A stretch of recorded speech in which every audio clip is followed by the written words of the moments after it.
Magandang umaga mga kababayan. Paano ba ang makabuluhang paggugol ng ating buhay? Isang paraan ay ang pagtulong sa mga nangangailangan.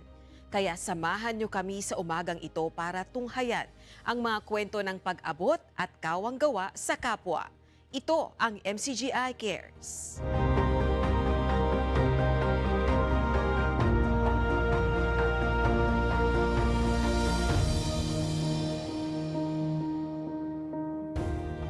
Kung may pagkakataon kang makatulong at makapagligtas ng buhay, gagawin mo ba?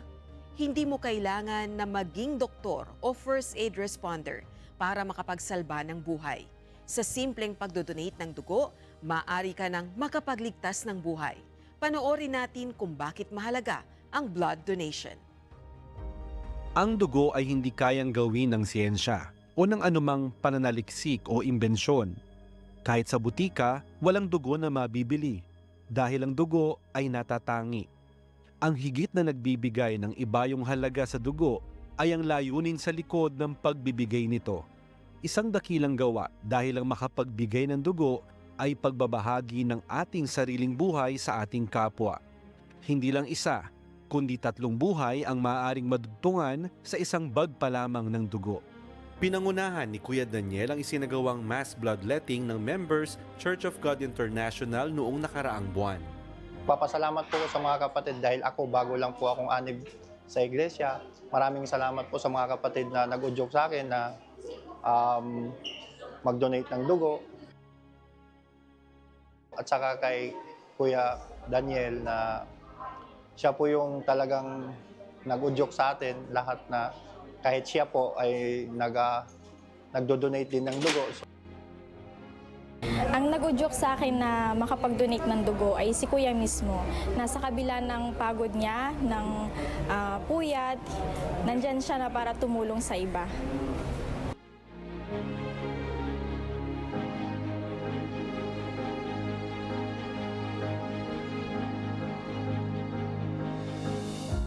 Kung nasa kapangyarihan ng kamay mo na gawin, qualified ka naman. Pagkakait mo ba yung buhay? Ang buhay ng laman, nasa dugo. Kung nagbibigay ka ng dugo, nakakapagbigay ka ba ng buhay? Meron ka ngayon mas magiging inspirasyon sa puso mo sa pananaw ng banal na kasulatan sa bahagi ng pagbibigay na pwede mong magawa kung nasa kapangyarihan mo.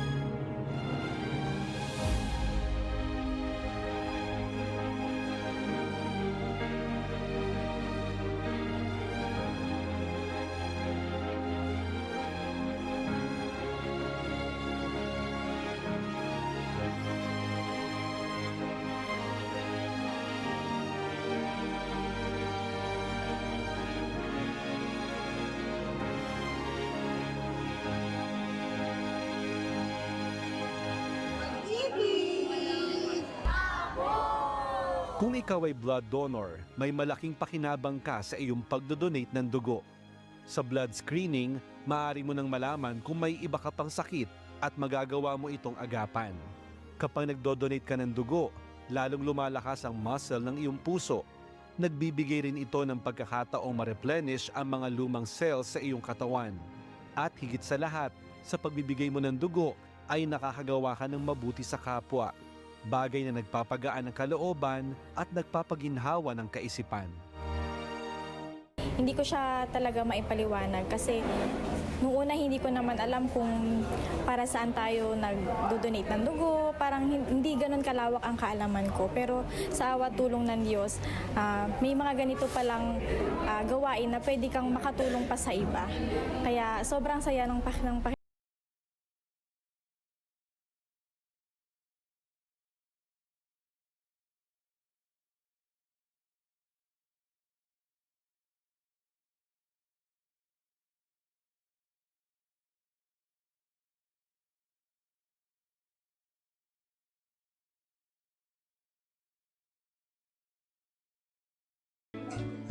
medyo kinakabahan ako ng mga unang salang ko sa mga donation natin.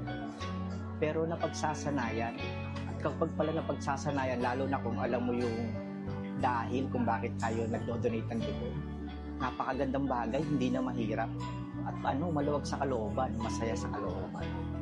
Para siyang win-win situation sa amin. Sobrang ganda po ng kapatiran po natin kasi po sa bawat pagkakataon po na pwede is gumagawa po tayo ng mabuti sa tulong po ng Diyos. At isa nga po itong blood donation po na marami po tayong mga naaabot na nangangailangan.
Puso niyang magbigay ng dugo o magbigay ng buhay sapagkat ang buhay ng laman ay nasa dugo.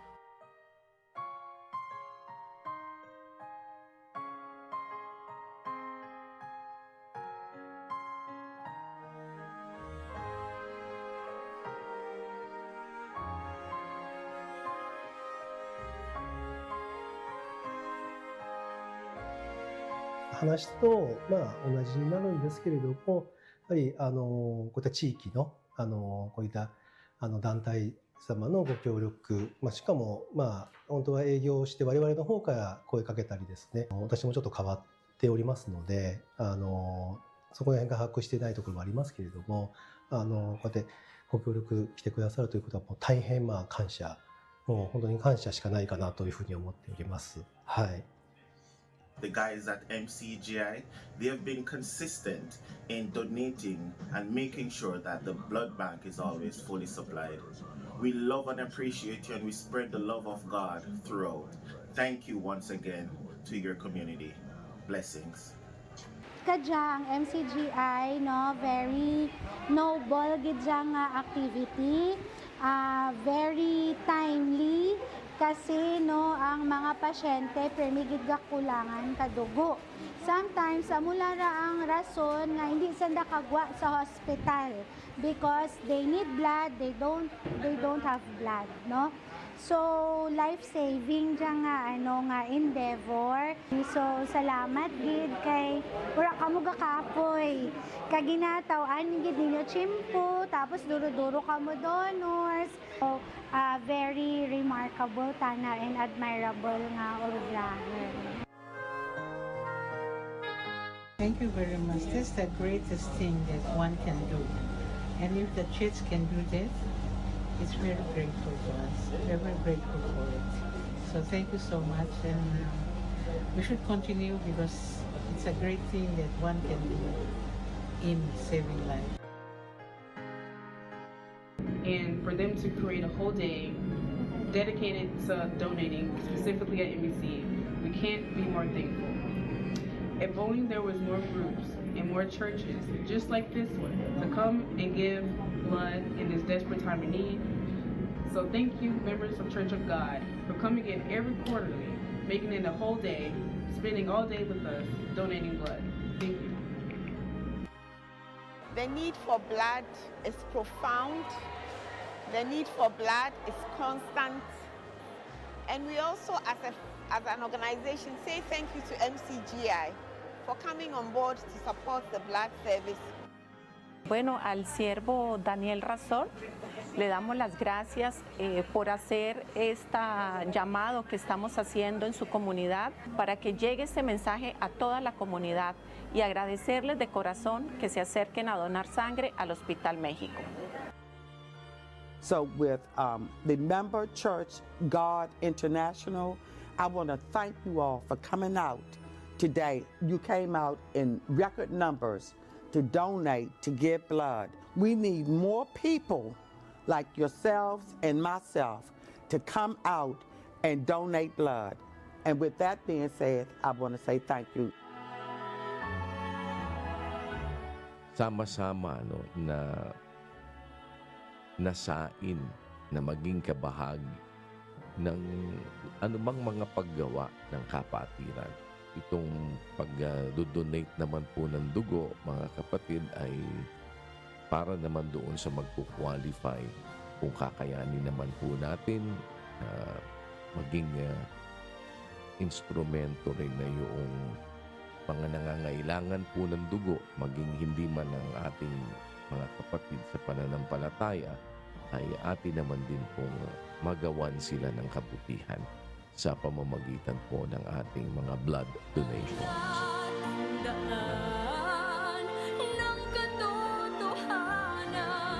Sumasambang tapat sa buhay na Diyos Ama, sa isip, sa salita, mabubuting gawa. Kristiyano ako, Kristiyano tayo, MCGI.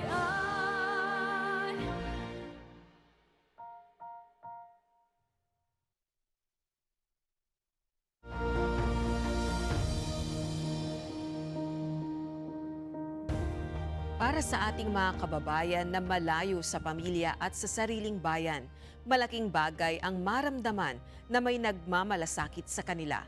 At ito ang naramdaman ng ating mga kapwa-tao sa South Korea dahil sa isang charity event doon. Kung ano yan, panoorin natin ito. Sa bawat araw na lumilipas, patuloy ang ating pagtatrabaho, pagsusumikap at pakikibaka sa buhay. Minsan, sa sobrang dami ng ating ginagawa, nakakalimutan natin ang isa sa pinakamahalaga, ang ating kalusugan. Okay lang yan, pagod lang siguro, ipahinga ko na lang. Ilan lang ito sa mga salitang madalas nating banggitin kahit may nararamdaman na tayo. Pero alam mo ba na ang maagang pagpapasuri ay maaaring makapagligtas ng buhay? Dito sa South Korea, malayo sa ating bayan, may mga Pilipino ang walang kakayahang magpakonsulta. Minsan dahil sa gastos, minsan dahil sa kakulangan ng oras, minsan dahil walang nagsabing mahalaga kang mapatingnan. Upang makaagapay sa ating mga kababayan doon, isang medical mission ang isinagawa ng MCGI sa South Korea. Isang simpleng hakbang, isang hakbang ng malasakit, isang paalala na may mga taong handang tumulong, hindi para makilala, hindi para purihin, kundi para umalalay sa abot ng makakaya. Nabalitaan ko po na meron pong nasagawang medical mission po dito sa South Korea. Na-excite po ako dahil po marami pong mga kapatid na talagang gusto pong magpa-check up. Dahil po alam niyo naman po dito sa abroad, katulad ko po di masyado marunong sa Korean language. Ngayon po, Pilipino po ang doktor po dito. Mas maunawaan po, mas maidadaing niyo po kung ano talaga yung masakit sa'yo, kung saan po pwedeng nilapat na gamot. Dito nga sa South Korean, para kang hinold up pag nagpa-dental ka. At least dito, libre na po siya. Sa halip na babayad mo sa dental dito sa Korea, malilibre ka na rito. Magagamit mo na sa ibang pagkakagastusan mo. At maraming salamat sa Diyos na binigyan tayo ng pagkakataon na ng ganitong medical mission na maserbisyo ng mga kapatid o hindi man kapatid, na lalong-lalo na doon sa mga may problema pinansyal. Katulad namin na walang health insurance. Kaya sobrang saya ko po talaga dito na nagkakaroon po kayo ng medical mission po dito sa South Korea. So, super blessed din po kami. Kahit hindi pa po ako kapatid. Ayan, parang na-avail ko po yung lahat ng mga benepisyo na ibinibigay po ng MCGI. So, super touched po talaga ako. Tsaka parang nanayo yung mabalay. Ang nakakaiyak, nandun yung love sa bawat isa. Napakabait naman po ng mga tao dito, yun, na yung pag-welcome po nila napakainit po. Ramdam mo yung ano po nila, yung care nila sa mga bisita. At di nila ako kakilala, parang lahat kilala nila ako, parang at home, dahil hindi ka kakilala. Mainit na pagtanggap sa akin, thank you. Ito ang tunay na diwa ng serbisyo, ang makinig, ang umalalay, ang magmahal, kahit hindi mo sila kilala, kahit hindi mo alam ang kanilang pinagdaraanan. Hindi kayamanan ng batayan ng pagtulong, hindi rin kapalit ang kailangan, dahil ang tunay na pagmamalasakit ay kusa. Ito'y mula sa puso. At kapag pinagsasama-sama ang maliliit na kabutihan, isa itong makapangyarihang mensahe na nagsasabing, hindi ka nag-iisa.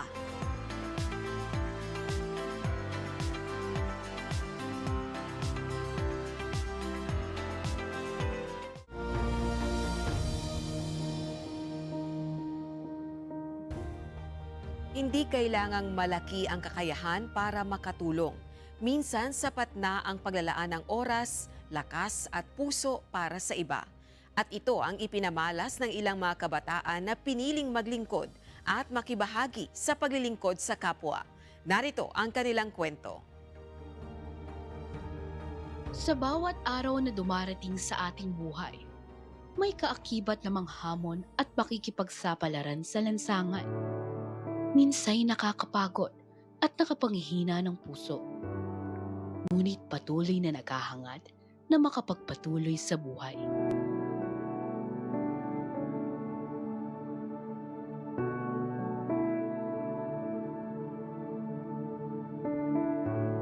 Ganito mailalarawan ang isang komunidad sa lungsod ng Pasig.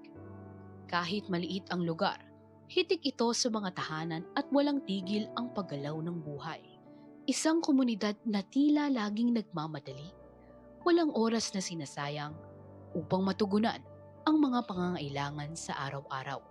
Pero kahit may hamon tayong hinaharap sa bawat araw, may pag-asa namang hatid ang bawat umaga sa ating mga buhay. Pag-asa na makapagpatuloy sa buhay. Pag-asa na bawat hirap ay malalagpasan sa tulong ng Diyos na may lalang. Bawat araw din ay panibagong pagkakataon upang makagawa ng mabuti at makatulong sa kapwa na nangangailangan. Base po sa mga nakausap po namin mga residente po dito, first time lang daw po nangyari ito dito sa lugar. Kaya masayang-masaya po sila na nakapagsagawa po tayo ng community service. Sobrang nakakagalak sa puso po na makita namin yung bawat ngiti sa aming mga kapwa-tao na sa simpleng lugaw, sa simpleng almusal, nakikita iba po yung nabibigay na galak sa aming puso. Kumbaga, sulit po yung mga pagod, tsaka yung puyat na ginugol po namin, na makita namin yung mga ganong expression po ng mga kapwa natin tao.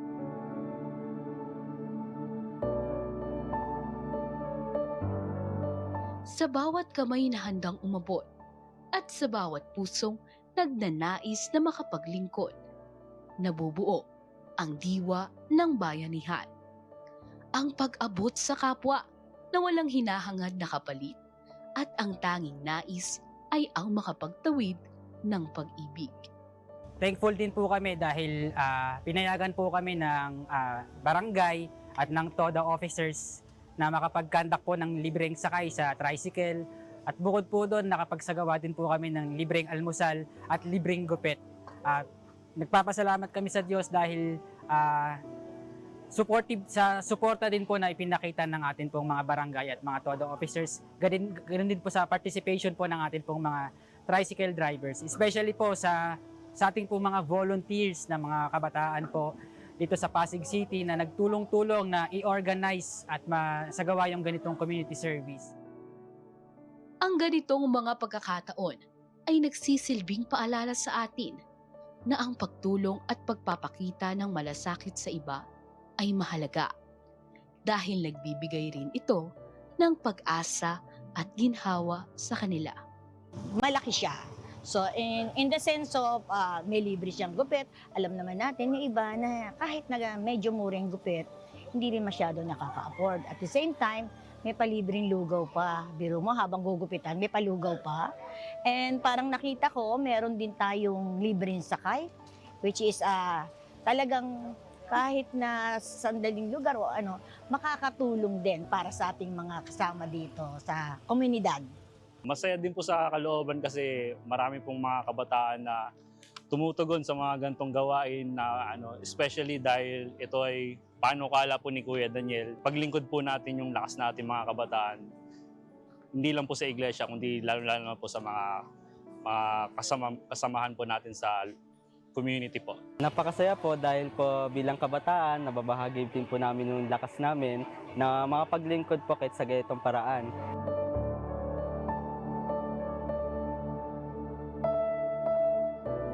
Ang ating lakas ay ating gamitin. Bawat pagkakataon ay samantalahin upang umabot sa kapwa. Dahil kahit ang maliit na tulong na magagawa natin sa iba ay maaaring malaking biyaya na para sa kanila. At laging tatandaan na walang mabuting gawa na magbubunga ng masama.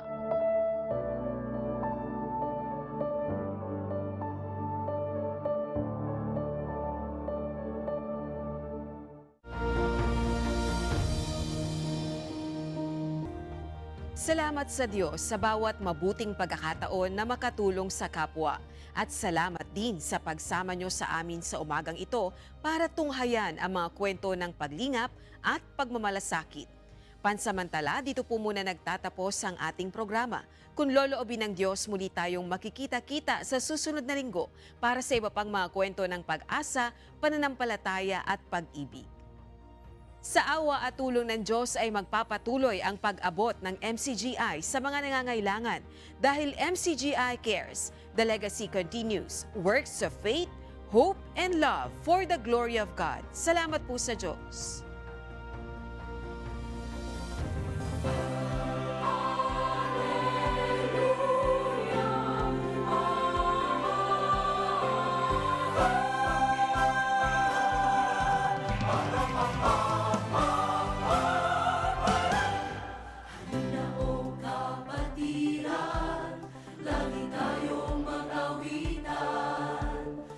sa puso'y maingay.